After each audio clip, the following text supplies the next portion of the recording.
Well, welcome back to the Point of Order podcast, an inside look at California politics and the state legislature. I am your host, Assemblyman Josh Hoover, and I'm very excited to be joined today by newly elected Assemblywoman Heather Hadwick, representing Assembly District 1 at the very top of the state. Alpine, man, this is a lot of counties. 11. Bear with me. Alpine, Amador, El Dorado, Lassen, Modoc, Nevada, Placer, Plumas, Shasta, Sierra, and Siskiyou counties. Did I get them all? You did. Biggest district in the state. Thanks for having me. I love it. Yeah, no, thanks for being here. It's awesome. And, I know that we've been getting to know each other a little bit. What has kind of been, well, first of all, why don't you tell us your background? Like, what kind of led you to the state assembly? I did meet your cows recently at Ag Day, so I know there's something in there about that. But yeah, tell us about your background. So I am a small town girl, grew up in the district, grew up in Siskiyou County in a town of about 800 people. And then we've lived in Modoc County for almost 20 years. I started out as a teacher, first person in my family to go to college. Then I went into emergency management. So I ran our county's emergency management through fires, floods, COVID for about 5 years, and then moved over to the County Office of Ed, doing safety and preparedness for the schools. I would say my politician route was not conventional. This was not in my plan. I would have laughed at you if you said this was my life a few years ago. Yeah. But I was on a school board for 5 years Awesome. and was president of that, but it was a charter school, so it was appointed, not elected. This is my first elected position. That's awesome. I have always loved politics, loved legislature. I'm a policy nerd. So Yeah.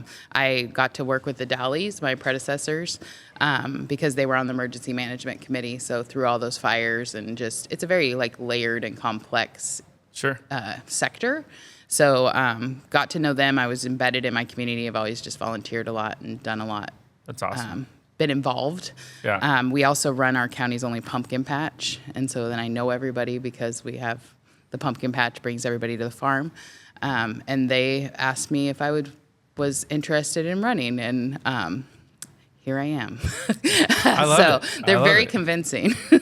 No, so you have 11 counties? 11 counties. yeah. So tell us a little bit about your district. Like what does your district care about?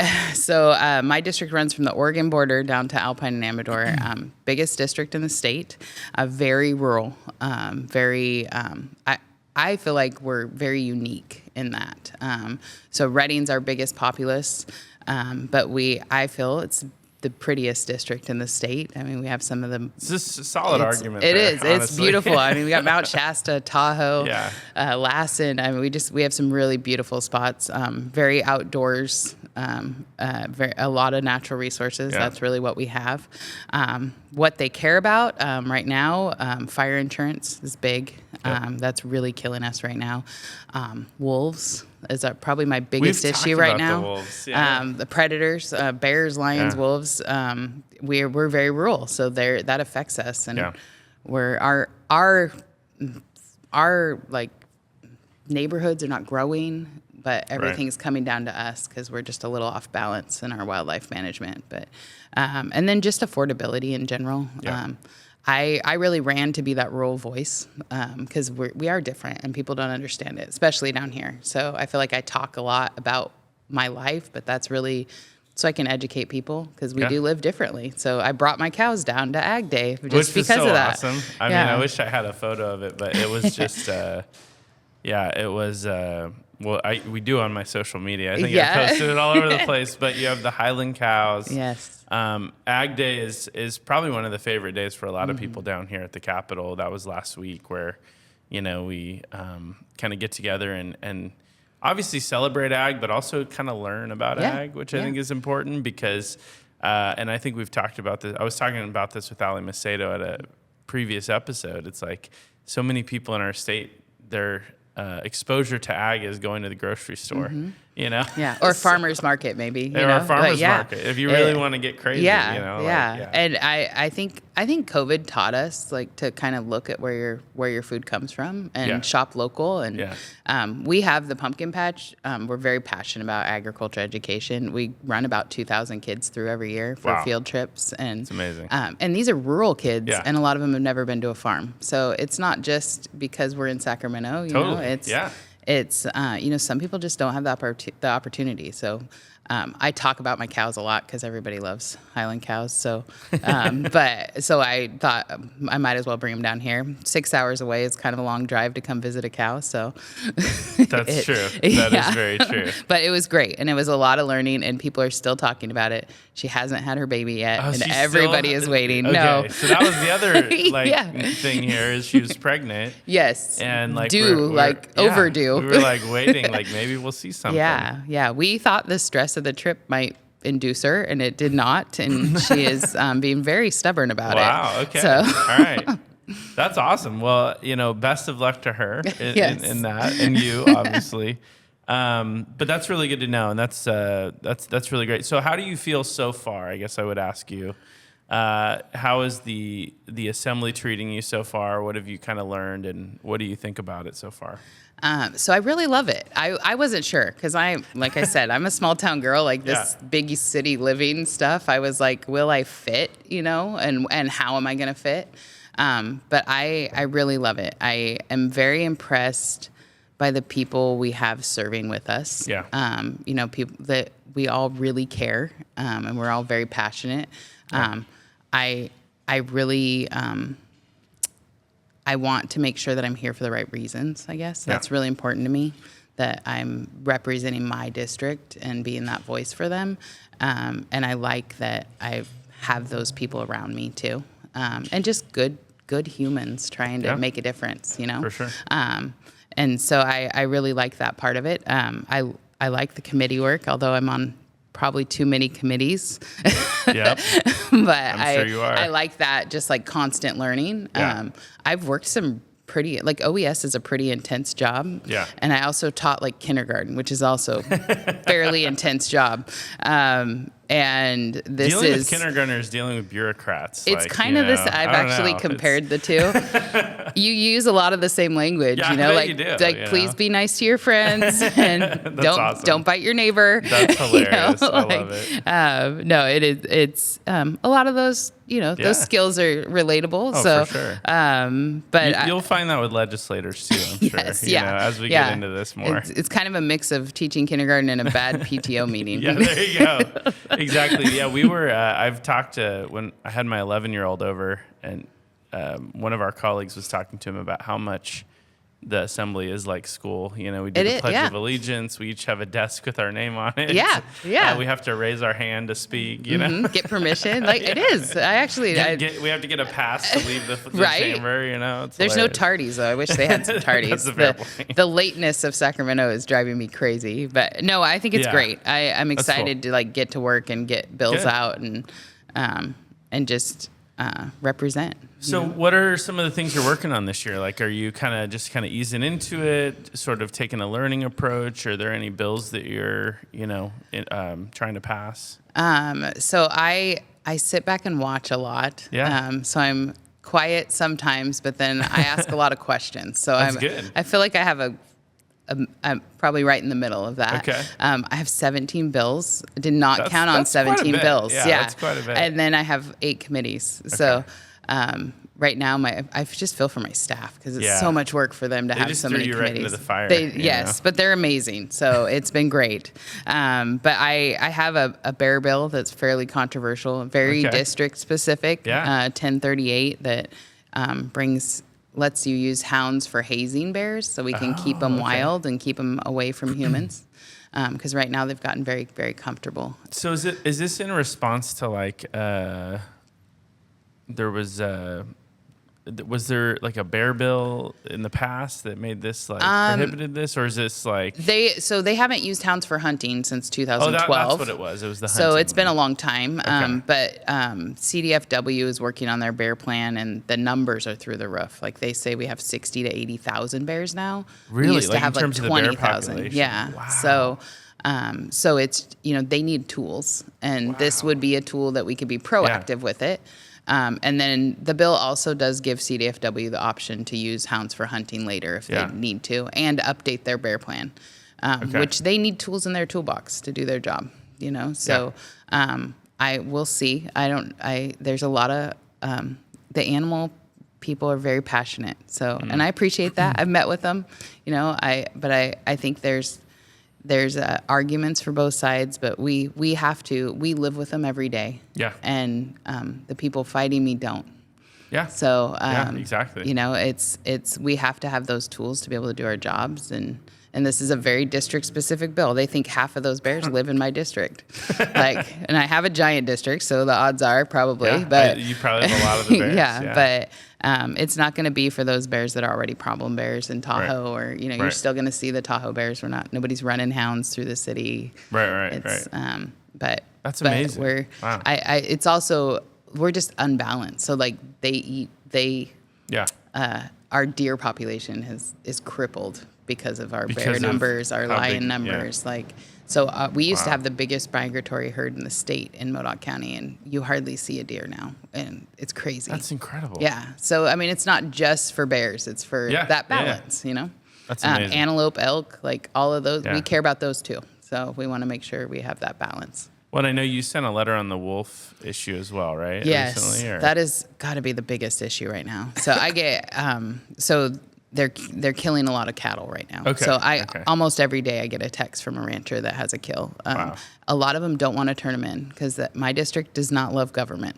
They're very distrustful for good reason. And so they don't want government on their property. They don't want to turn that in. They don't think that the money coming from the government should be paid for that. They'd rather it go to the schools or something else. So we don't even have accurate numbers, but we've had 30 kills, I think, in the last month and a half that have been reported. Two of my counties have declared an emergency because it's a public safety matter at this point. Right. They're federally protected, so there's not a lot we can do.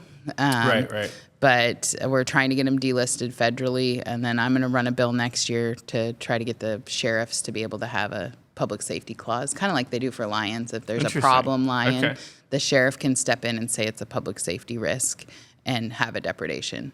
Very interesting. Wolves, there's nothing like that. So, and these are like I was listening to a mom talk about her family, and she has toddlers. Yeah. And she's like, we found prints 20 feet from our house. Wow. They can't even go outside. Their kids can't play outside, and they live on a farm. That's just not a quality of life that. Oh, that's terrible. The fear, just that fear, and the mental health of these poor ranchers. You know, one of my friends, they've raised this herd for over 100 years. Their ranch has been going, and her dad is out there sleeping in the truck the whole time they're calving, trying to make sure that the wolves don't get them, because they attack them while they're calving. So then they eat the calf and kill the mom. And it's a horrible way to die. Yeah. It's horribly graphic and gruesome, and just. Yeah, I mean that's terrible. It's terrible for the animals, and then it's tough for the economic impact as well. And we don't have the wildlife to sustain this many wolves. So they're going to the cattle, cattle are easier, right? They're slower. Of course, yeah. We're all going to go for that easier meal. Exactly. And they taste good, but now they're killing for sport too, and that's not okay. And so when you have those problems, we have to be able to step in. Absolutely. Well, those are, some really interesting and unique issues. Very I would unique. say different than most of the colleagues that we have on this podcast. Yeah. But it's really great. It's good. It's great having your perspective in the legislature and really just better understanding these issues. I think everyone needs to know about this stuff, So Me too. I'm trying. Yeah, that's good. No, keep doing it. Last question for you. And then we'll get into some stories. And then also, actually, our clip of the week, which I didn't send you, is about insurance. So, maybe we'll start with that and get your take on the insurance issue. But what are some of your hobbies or interests? Do you do anything for fun? Other than before this job, I had time for fun. That's a pretty common response. So I have a farm.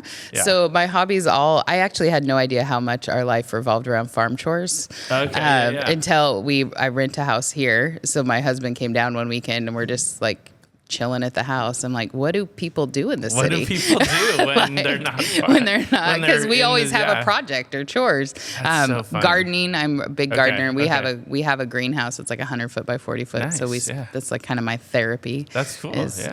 Gardening. I love to read. So I'm trying to read things that are not just for work. Yeah, I know that's the hard part. It's you got to find time to read for. What are you reading right now? Anything? Fourth Wing. Oh, okay. One of my Fourth friends. Wing. Yeah, one of of my friends' daughters recommended it. I'm almost done with it. But my wife's reading that right now. Yeah, too. it's good. It's good. Wallace read it too. Oh, did he? Yeah. Okay, all right. He's like on book 3 or something. Nice. But no, it's good. I had to switch to Audible. I had the book and got it for Christmas, and then I have more time in the car. Well, so that's the thing, right? Is like you're in the car a lot. I'm in the car a lot. Yeah. And so like I do a lot of audiobooks just because I can't. Me too. Podcasts and audiobooks. I love a good book in my hand though, and I want to do it. I just don't. It's not practical in my life right now. Yeah, no. Yeah. So podcasts and audiobooks are what keep me awake on my 6-hour commute every week. Yeah, exactly. That's good. That's good. My wife's reading that too, so she enjoys it. Yeah. And then today, I have my King's coffee cup today because they're playing. So we're recording this a little later this time. Usually we release this on a Wednesday. We're actually recording this on a Thursday this time because I was out of town. So that was on me. So we'll release it on Monday. But the Kings play tonight, and they're on a 4-game losing streak, fighting for a playoff spot. You're not a big basketball fan. I'm not. Though. We're going to tell the public that. We're going to tell the world. I'm not. I don't think it's fine. Yeah, and all my friends' kids play. My youngest is 6'9" and 16 and doesn't play. Like it's just basketball. So he's 16 and he's 6'9". 6'9". Yeah, he's a giant. See, my son would be so jealous because he does play and he's 16. He has a lot of but that. He's like 5'8". Yeah, it happens a lot. It's the first question anybody asks him. Like, you play ball, right? And he's like, no. He tells people he plays miniature golf. Oh, that's good. I like that. That's a good response. Yeah. But on the bright side for you, at least today is opening day. It is Major League Baseball. Yes. I'm a huge baseball player. What's your team? Yeah. Giants. Giants. Good. Yeah. All right. I just want to make sure. I was a Yankees fan. I really liked Derek Jeter back in the day. Was awesome, so as a kid, I was a Dodgers fan. I always say I'm an 80s Dodgers fan. Okay, there like you go. the original, like Jose Canseco days. You know? I remember, But no, I love baseball. We actually really like minor baseball. We go to the Reno Aces a lot. Oh, Reno Aces. Yeah. And my grandpa went to the Omaha Royals in Nebraska a lot, and so we kind of travel around and go to the minor teams. Yeah, my wife and I just went to spring training for the first time ever last week in Scottsdale. Watched a couple Giants games. Got to see Logan Webb and Verlander, That's awesome. like some of the actual starters, which was cool because they're getting ready to start this week. So we went 4 or 5 years ago, and when the kids were a little smaller and loved going on vacation with us. Honestly, I've never really spent any time over there, or very little, I would say. And Scottsdale is pretty cool. It is, it's a cool, it's a fun town, So we'll probably end up doing that again at some point. Don't go in the summer.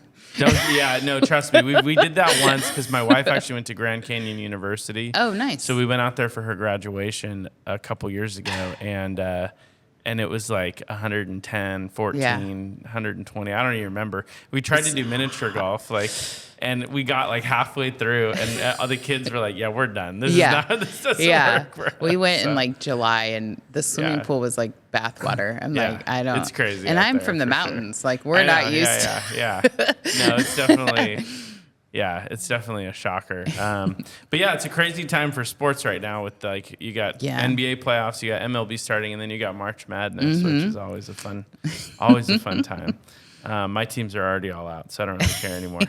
But let's get into our stories. So let's just start with our clip because you did mention insurance, and I think I want to make sure we get this in. But our clip of the week is actually Ashley Zavala talking to Insurance Commissioner Ricardo Lara. There was a big hearing, I think last week actually, where they brought the insurance commissioner in to talk about his plan for solving this crisis. So let's play this, and then we'll get your thoughts. A lot about how it could be painful right now, and just to clarify, I mean, Californians can expect to pay more overall in this time period of this change. I mean, is that a fair expectation for you? I think you're going to see rates over time starting to normalize as we are working, and the department's working through these rate files to make sure that they actually reflect the risk and that we get to a real number so that we're not constantly every year, essentially billing taxpayer or consumers for the rising in the risk. And so that's what we're trying to get at. So I would say by 2026, by the end of 2026, you start seeing the insurance companies normalize these rates because they're going to be able to truly reflect the risk of what we're living in. That also doesn't take into account that we still don't know what's going to happen in the future in terms of an earthquake, floods, or wildfire. I'm just talking about like today at this moment. Have you gotten any assurances from insurance companies that have left California that they will come back now with the new regs? Yes, and that was an important conversation we had even during the wildfires, which was like, okay, how does this impact your commitment to California? We knew that previous to the fires, with these regulatory changes, that they were supportive and that they wanted them to happen, but are these fires going to change any of that? And so we got reassurances that no, it doesn't. We need to fully now move to implementation mode, which is what I said today in the hearing. Okay, any companies that you can share specifically? I cannot. So, yeah. I wish I could believe that. Yeah.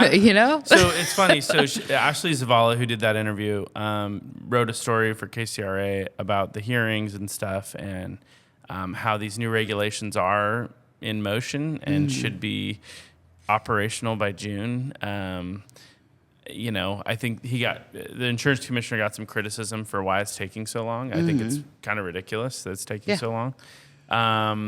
But like your district's the one, I would say that's probably the most impacted by the insurance crisis, although it's becoming a bigger and bigger problem across the whole state. So what are your constituents kind of experiencing, and what are your thoughts on some of this? So I feel like this is 2 years too late, honestly. We've been talking about this for a really long time. And I really thought, like, campaigning, I talked about it a lot, and was just disappointed that there was no real answers, and that there was no, like, sense of urgency. And I think for the people that are paying the bill, this is very urgent, and especially in my district. So my district is mostly public lands. We are plagued by fire. We've had some of the biggest fires in the state, and we've been burning for a decade. Yeah. Where now with the LA fire, I am very encouraged by the conversations because the tone has changed, I kind of say the same thing every time, that you can't unfeel that like heartache and the devastation. You can't unsee that damage. We've been living it, unfortunately, and it's become way too normal for us in the North. But also I think that becomes an equity issue because there's been 130 executive actions for LA fire and a special session and all these things that have never been offered to the North. And that's just not okay. Yeah. But what I fear for my district is I think the people that are getting hit the most are the seniors, and they don't have mortgages, so they're going without. And I've worked fires where you have people that won't evacuate because they don't have insurance, and this is all they have, and they're going to stay there and protect it. Wow. And you have to go tell somebody that their house burned down, and they tell you they didn't have insurance, and what are they going to do? And they're not. This wasn't part of their retirement plan to have a $1,200 a month insurance bill. Sure. My father-in-law's insurance got cut, and he's on the fair plan now, and he's in the middle of town, not by a forest. Right. Like, it's not. Yeah, this is. It's not the high risk that they're saying, but the way they do it, his zip code has been flagged because he's had fires near there. Yeah. But he can't afford that. He doesn't have that. He's living on Social Security. And it's a very proud generation. They don't want to ask for help. Yeah. And I think we're going to find more and more of those people that are just taking the chance. And sadly, we don't do enough with our fire mitigation that is a good model right now. Yeah, I think the headline of this article is someone asked him if he could have moved quicker, and he did agree he could have. Yeah, and, right. I think we've all kind of been saying that. Yeah. It's a huge problem. So jumping into our stories of the week, let's just stay on this topic. You worked for OES. You kind of know this kind of topic even better than I do. But one of the stories over the last couple of weeks is that these new fire maps have come out from CalFire, and they've put nearly 4 million Californians in hazardous zones. And so, that's like 10% of the entire state, essentially. And so, I know your district's already experienced a lot of this, but this is like becoming the new normal for so much of our state now. Yeah. And if you live in one of these areas, you're probably getting non-renewed, having to go on the fair plan, or you're having to just pay exorbitant, rates, right? And so, it's really tough. It is. And I have stories from people that, like, there's a woman from the Dixie fire that it burned completely around their ranch. There is nothing left to burn. Wow. There is no fuel left, and her insurance went up to like $18,000 a year from like $4,000. It's incredible. And her ranch payment's like $25,000. Like, people cannot stay afloat. Right. It's just not and I worry about the ripple effect. I think we're already kind of seeing it. Realtors talk about it, that people ask now, what's the insurance? Can I get, is this a fair plan property? Like, that all is going to hurt. And especially going to hurt my district, because we're so rural and we're forested. We live in the forest. And I think we have to be proactive. California has been on the reactive mode for far too long. Yeah. We don't put enough money into fire mitigation projects. We make it very hard to get on the ground and work the ground. And we have to work with our federal partners, because like most of my district is federal ground. Yeah. And if you drive by, our forests don't look like the forests I grew up with. Yeah. But also most of my communities are logging towns, and those mill towns that used to be mill towns. That used to be, yeah. Now they're barely surviving. And the recovery from those fires, I don't think is talked about enough. That was a big part of why I ran, was that recovery process is so, it's just hard and it's long, and these communities are trying to, just get over the trauma of having a fire, but also economically, it takes years. Yeah. I have towns like Greenville, the whole town almost burned down. They were on generators for 3 years, and the power companies were there. I mean, they were trying to upgrade everything too, so that takes longer. But they have a handful of houses built. I think Paradise has 3,400 houses built out of 18,000 structures. Like, that was 7 years ago. Yeah. Like, that's not acceptable. But I mean, we'll see how LA does. I'm watching very closely on that recovery process. And it's tough. So it's interesting. This article points out that the territories that are deemed high or very high hazard have exploded since 2011. It's gone up 168%. So that's incredible. Yeah. That's across the state, obviously. But to your point, I think for so many years, the places that were impacted by fires were generally the places with the least representation, right? Yeah. And so while people felt bad about it, I would say that the legislature as a whole wasn't terribly focused on it or concerned about it, because the vast majority of the legislature it didn't impact their community, right? Now, this having LA impacted is kind of a, it's a terrible thing, and it's also, in some ways going to be a wake-up call to a lot of people, right? Because not only is it an area that is represented by so many more people, so it impacts more communities and more population, right? But it's also a wake-up call that it's not just the forested areas that are at risk. Yeah. And so we can't just say, well, just don't live out there. Yeah. You know what I mean? Because that was like the message for so long. And now it's like, well, wait a second. If you can't live in LA, if you can't live in Altadena, if you can't live in Palisades, if you can't, or there was like Santa Rosa, there was like all these other places, right? That are like, you should be able to live. You have to be able to live somewhere, right? Yeah. It's scary. And it made it real for everybody, I think. Yeah. Instead of just the few that it's touched, Yeah. But I mean, the entire North State, we have 2 people. Yeah. I mean, between District 1 and District 2, we have a third of the state geographically, and there's 2 of us. Yeah, exactly, right? And we're on opposite sides of the aisle, so it's exactly. Well, you also mentioned energy, so our next story is about PG&E. They asked for another rate hike, citing a need to adequately compensate investors. Which, I mean, look, I thought that was an interesting thing to say, but that's what they said. Not the tone I would have took it not to. The tone that you probably not good timing, or I don't know if there's ever good timing for that statement, but this is another part of this, not just the insurance, not just the actual fire devastation, but also the utility costs. I mean, obviously, I think in a lot of ways, PG&E has failed to manage its infrastructure And because of that, like, consumers are paying the price for this. And my district is like fortunate to not live in PG&E territory. My But county so doesn't much have of yours- PG&E. Okay, yeah. My home county. Okay, got it, yeah. But the rest of the district has it. But they're a huge presence up there. But a lot of obviously, this is also the policy, like this is legislation that Yeah. we've put on power companies that they have to do this fire mitigation. They have to Yeah. pay for it in some way. Yeah. And it's expensive. Yeah. It's really expensive. And they're doing a great job. Like Right, truly, right. they should get some kudos for that because they're doing way better than anybody else with the fire Yeah, mitigation yeah. projects, at least in my district. That's good. I mean, they should be. They should have be. to, Yeah, right? they have to. Yeah. But, so I think partly we're at fault too, Yeah. because we've laid all this responsibility on them. But everything is so expensive right now. Like yeah.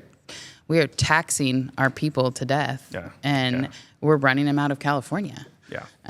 My kid's going to school in Nebraska. He can buy a steak dinner for $14, and gas is like $2.10.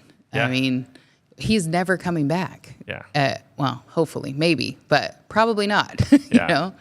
But Well, that's the hard part. It's like, I think until you get out of California, you don't realize. no, we get used to it, and Yeah. and it is not normal in the rest of the nation. It just and my district's unique in that we border Nevada and Oregon, so like I have to go into Nevada to get to parts of my district. Wow. Yeah. And we like go shopping in Oregon. Our nearest like Walmart is 100 miles away in Oregon. That's so wild. I know, Yeah, right? that's We're wild. like 3 hours from a Costco. It's the middle of nowhere. But I grew up this way, so I don't know any different. but that is truly rural, right? It is, My wife yes. grew up in Amador County, which Oh, is yeah. kind of. Yeah. I have Amador. You have Amador Yeah, County, yeah, right? yeah. So, definitely rural. Mm-hmm. To me, it was like, oh my God, how do you live this way, right? But at least they had a Walmart like 30 minutes away. Yeah, yeah. Yeah. It wasn't so rural that there was nothing, right? Yeah, Like, we drove our kid 100 miles for the orthodontist. So you'd like drive, amazing. have a 3-minute appointment. Wow, that's so and, incredible. And then you're getting groceries and making Yeah, it a day. yeah. But it's a choice. We want to Yeah. live there. We want that quality of life, But I totally got off topic though for Oh no, you're for good. the power well, let's companies. Just do but that. Let's shift off topic here. Let's do some random stories. All right, we'll Okay. move through these kind of quickly. So there was a story. This is a bit old now, but there was the new LADA. So there's been this push to like resentence the Menendez brothers. I don't know if you've I seen saw this. that. Yes. And so the new LADA, Nathan Hochman, is now saying like he's kind of shutting that down a little bit. Yeah. Because before Gascon left, he tried to get this done or something. I'm not sure why this is such a top priority for I feel like these it's people. the TV show, right? Like my kids It know must have about been it. the My TV kids show, are talking right? about it, and I'm like, "Why are you talking about this? Like this is old." But I don't know. Social media brings up random stories and brings them to light. It is wild, right? It's like, like how these podcasts or these TV shows, they like reinvigorate, I don't know, like interest in the case. Yes, yeah. And sometimes for the good. In Yeah, this I case, agree, I'm yeah. like, I don't really get it. I really don't get this one. I'm like, Yeah. okay, there's no real sympathy here for most people, I would say. Yeah. The ones that I do like there was a podcast on Emily Smart from San Luis Obispo yeah. or whatever that like actually led to her killer's capture or whatever. Yeah. That's great. Yeah, that's awesome. Let's do let's that do more of sort those. stuff. Yeah. I'm like, I'm not as worried about getting people out of jail. Yes. Unless they're truly innocent, right? But it'll be interesting to follow this, but it seems like that's dying down a bit as a story. There's also this story in Cal Matters. I didn't love the take on it, so I wanted to get your take based on your new experience in legislature. But it says the title is "Bipartisanship is Rare in California. Here are the bills breaking the divide," and it basically makes the argument that of the 2,278 bills, close your ears because that's like way too many bills. That's insane. I know. that have been submitted this year. Only 11 had Republicans and Democrats as joint lead authors. Now, I think this is a bit like in the weeds here where I'm like, okay. It's a little skewed. There's a ton with co-authors, though. There's a ton with bipartisan co-authors. And a lot of times you don't even add co-authors until the first committee. So it's like very early. Okay, I think that this story is actually a little, there's actually my take is there's actually a lot more bipartisanship than people realize. I think so too. And we that's have what to, has been especially my us. experience. I mean, well, we have to, of course, in the minority party, but even the Democrats, I mean, I don't care what district you're from in California. If you're able to, you represent everybody. Yeah. Right? You represent Democrats, you represent Republicans, and even, Democrats in very blue districts, they want to be able to go back to their constituents and say, hey, I'm working together on something with the other side. I mean, that is just, I think, something that people want to see no matter what district you're Really, in, it's smart politics. I mean, it is. I mean, there's some districts where, like, I think they're so red or they're so blue where the partisanship is kind of rewarded, but I think overall the majority of people do kind of want to see common ground when you can find it, right? And so what's your experience been on that? Are you working with any Democrats on anything? Yeah. So we have a big class, the freshman class, the newbies, a big class. And we talked about it actually and just talked about that divide because as a newbie, you can, you don't know all of it and all the history and the drama. And I come from a very red district, very red. But I also know how things work here. Yeah. And I need 21 extra votes every time. For sure. And I need the governor to sign off on it. So, and I'm here to get things done. Yeah. And so I'm not big on like the messaging bills. My whole bill package is very district focused. Yeah. But a lot of our stuff is bipartisan now. Like everybody wants to be safe. Everybody wants their kids to go to a good school. They want to be able to afford to live here. Insurance is bipartisan. Fire is very bipartisan. Like we've gotten to a point where we're so broken, we almost have to be bipartisan, which is very sad. Yeah. But it's where we are. So. Well, and on some of these issues too, it's just like, you just have to fix them, and there's no. I think the question is, what are your priorities? Like, what is the legislature's priorities, right? It's not so much about red, blue all the time as it is geographic differences and, honestly, being dominated by Los Angeles and San Francisco. Yeah. I mean, because that is what this state is dominated by the interests of those communities. And I think it's a disservice to the vast majority of geographical California. It's, when half of them are from LA, it makes a big difference and especially when I'm trying to get bills like a bear bill, that's a lot more education that I have to do for 60 of the very urban legislators, but we do a lot of tours in our district. We're doing a forestry tour in May and we take like a dozen legislators up and the Dallies started it, made them very famous and because a lot of these people have never been to a forest, which is baffling to me. I mean, how blessed am I to get to live where I live? But they haven't been north of Sacramento. So I'm going to go show them the good part of California. Let's do it. and it truly, when you talk to them about those tours, it changes the way they think. Because they can see it and really making the drive, the actual drive to some of these places. Like it's hard for them to imagine. Even me, I commute like 6 hours. That is baffling to people that I will do that. You're one of a few, like maybe Stan Ellis to Bakersfield and home. But I'm 3 hours from an airport. So by the time I got to the airport, I'd be get through security and wait. I'd be here. So I might as well drive, That's amazing. So are you ready for some PTSD here? Okay. You said you were involved in education. Okay. Oh, is this the COVID one? And I was also on the school board during COVID. Yeah. So it was, I always say it's one of the most challenging things I've ever done in terms of just trying to navigate our district through the pandemic, through the insanity that was like the government, I think, overreach of the state, not allowing communities to govern themselves, right? Ed Source we just hit the 5-year anniversary of March 2020, which is crazy, right? It's just hard to even believe that's the case. But Ed Source put together a 5 years later COVID's impact on education. I always like to editorialize that and because we just did a hearing too in the legislature. It's like, well, COVID's impact and the pandemic's impact is like, yes, that is partially true, but also our response to COVID and how we did that and the impact of school closures, right? Really, the longest school closures in the country, right? But there's a little timeline here, and I was kind of reading through it. I won't read through all of it, but it was just kind of like bringing back all these memories. But March 4th, 2020, Newsom declared the state of emergency. after the first COVID-19 death, prompting K through 12 schools to prepare for closure. A few days later, CDE sent out guidance to districts. March 10th, colleges move online. March 13th, Newsom signs an executive order assuring closed schools remain funded through distance learning. March 31st, state superintendent puts out advisories on planning for distance learning. This is when we were told a couple weeks. Yeah, And then 2 weeks. March 31st, they're like, no, actually Yeah. this is going to be, it's going to be longer than Flatten the curve. 2 weeks. Flatten the curve. Yeah. Exactly.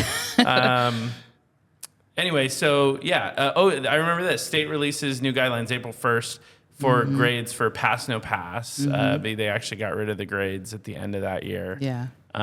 SAT and ACT plan for at-home testing. Colleges begin to announce plans not to resume in person, even in the fall. And this was April 30th that they're talking insane. about this, which is wild. Yeah. May 5th, let's see, they start to receive federal funding. CSUs become the first in the nation to shut down campuses on May 12th.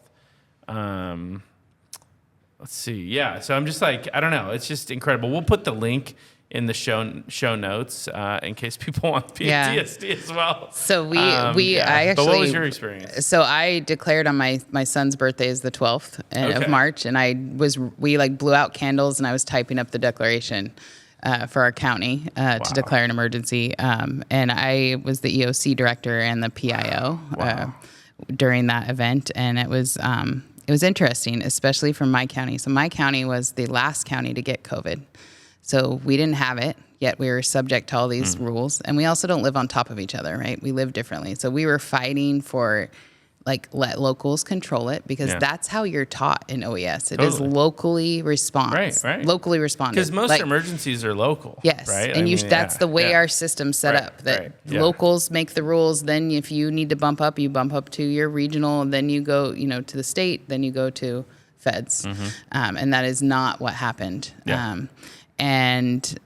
Our county stayed open, and we kind of fought back and caught a lot of flack. There's a lot of articles during my campaign that popped up with that, but I wouldn't do it any different. We did what was right at that moment for our county, and we didn't get it for, I think it was 136 days. We didn't have it in our county. Our jail, we think, was also the last one. Our school did close in the spring, but they were open the whole year in the fall. Yeah. And our kids were in the classroom where they needed to be. I think it brought our county together. We met in person the whole time with the EOC. Yeah. I think that's why we were so efficient and effective. Sure. Because we were in person, and it makes a difference. Yeah. We didn't even have Zoom. We didn't have it. We didn't need it. Yeah. And that was That's one of amazing, the, right? actually. It's crazy, It's crazy but to it's think very, we're very old school up there. Yeah. And that was one of the things that FEMA wouldn't reimburse was Zoom, because they said we should have had it. I'm like, we only had it because of COVID. Amazing. But it was a historical response, I think. Yeah. And we learned a lot about I would being say. self-sufficient too, because the supply chain thing was big for us. We get one delivery a week. Yeah. So that was a big deal. Just kind of knowing where our holes were. Yeah. And then knowing that we knew all the players, so we knew everybody we needed to talk to. We knew each other we had those relationships already built, where a lot of cities didn't, right? Yeah. And I think that's why we were able to be effective for our citizens. Good. But it really, the school portion of it, I mean, Yeah, it's wild. the kids have not recovered from it. No, it still impacts today. I mean, graduations got canceled. That was heartbreaking. Obviously, in July that year, the state announced that all their color tiers and what was going to govern reopenings for the next whatever ended up being 2 years, which was crazy. And I think we were very frustrated in my district because, our part of the county was a lot the COVID rates were a lot lower, but because our county in general, right, fell into a more at-risk category, we had no choice. But the state gave us no options, and I think that was, just very poor leadership on part of the state, and work to fight back against that. But and we're so rural that our population base we had less than 9,000 people in our county. So if we had 3 or 4, we were hitting a tier.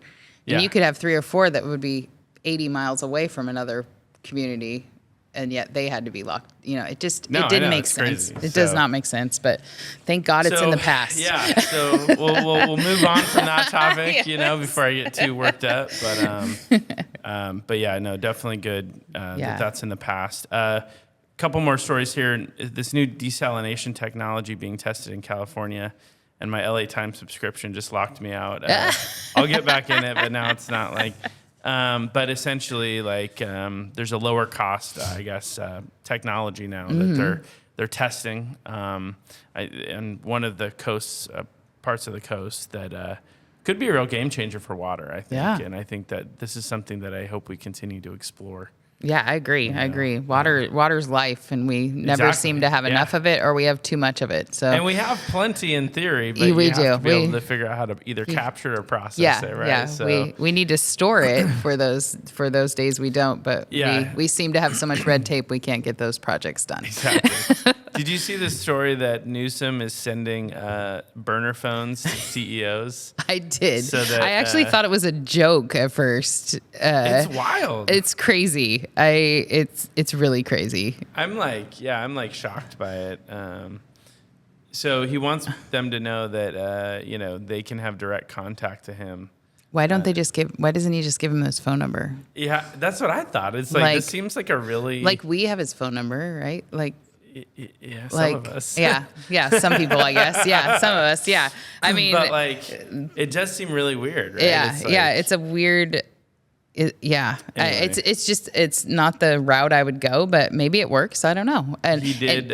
Is it him? This, though, yeah, so. he did. Okay, yeah. I mean, they asked him about it. And he said, "Yeah, I did that." So good for him. He needs to talk to his people more. So I agree with that. So the largest top 100 California-based companies with Newsom's direct phone number programmed into it. I don't know. It seems like an interesting move. Yeah. I don't really know. I want to know what they call about. I want to just be a fly on the wall for that. And does he have them all saved in his phone so he knows it's like one of those right? numbers? Yeah, it's like a secret ring, like a special ringtone. It's like, oh, I got like that special phone on the desk sort of thing. Yes. And then, let's just end on this one because we've had like lots of stories today, and we need to wrap up. But last one, nearly 50% of California voters say they're considering voting for a Republican governor in 26. That's a huge number. I mean, obviously this is just a poll. It's super early. There's no people in this poll like on specific candidates or anything. But I think it's really interesting because that's just typically not anywhere close not in to California. That in California, right? So I think it really does speak to kind of the changing mood of things, and we'll see if that makes I don't know, the 80 people running on the Democratic side. Oh, man, yeah. if it does anything to get them to move to the middle or whatever. So we'll see. No, I think if we have a strong candidate, I think we have a good chance this year. I mean, we have 1 million new Republican voters, right? Yeah, And I'm gonna let you be optimistic on that one. I'm still I gotta see it. I gotta wait and see. But I agree. Yeah. I think it'll be really fascinating if Kamala gets into the race. Yes, I think that it will. Really. And I'm hearing all these mixed opinions on it. Like I've been asking all my Democratic colleagues what their thoughts, like if she's gonna do it. Yeah, right? I've heard very mixed too. Yeah, and it's like some of them think so, and if they like her or not. Yeah, but I'm just curious if it happens or not. Yeah. Like in some ways, it's kind of a demotion. I mean, you are the executive, but you go from still, yeah. So, and it's a job. I mean, do you want it? Do you want this job?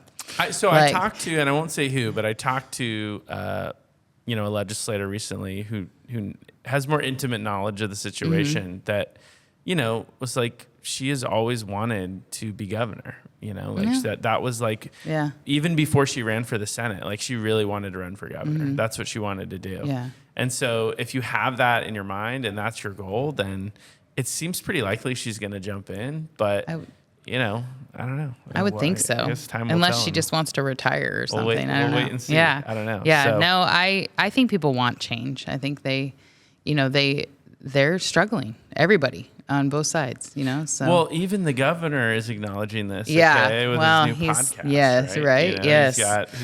He's changing all of his positions He all is. of a sudden. He's following your footsteps. See. Yeah. So, let's wrap there. I really appreciate you coming on, and do you have any final thoughts before we let you go? No, just thanks for having me. Yeah, it's always absolutely. nice to get to chat. There's not a lot of time where we just get to like hang out and chat. So I know, that's even true. on a podcast, That's actually true. right? It's kind of That's actually sad true because we're always running around. We are, right? and But, it's always work talk. Like, yeah, exactly. yeah, but no, I'm excited to serve, and just I think I'm very hopeful for California. Absolutely, yeah. I think there's a lot of good things happening, and the energy is good, and we need more of that. Yeah, 100%. Well, if anyone wants to share ideas for future shows, you can email pointoforderpod@gmail.com. Actually, next episode, we're going to have David Tungipa nice. on the That'll show. be So fun. we're going to be introducing him.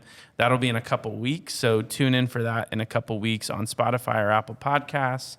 You can follow the podcast on social media at Point of Order Pod. And then today you can follow our hosts on X, myself at Joshua_Hoover. And then Heather, I think yours is at Hadwick, 81, I think is what I have here for you. So I had to letters AD, I had to branch into the Twitter world because Twitter's not a thing in the North. Like we just don't. Yeah, I mean, that doesn't totally It's a very shock me. Sacramento thing to me, but it's a Facebook is like the thing. Yeah, Right. Facebook's a lot bigger. Yeah, but Twitter is just, or X or whatever is just, it's there's so much media on there. Yes. And like, yeah. Yeah. Well, so Facebook Politicians is our on there media, and stuff, sadly, because so we don't it's have like- we don't have the media up exactly. there, so we have go. to use social There media you for go. everything. So, Well, Heather, thanks so much. It was great thank having you. you on, and hopefully we'll see you again soon. Yeah, thank you. See you later.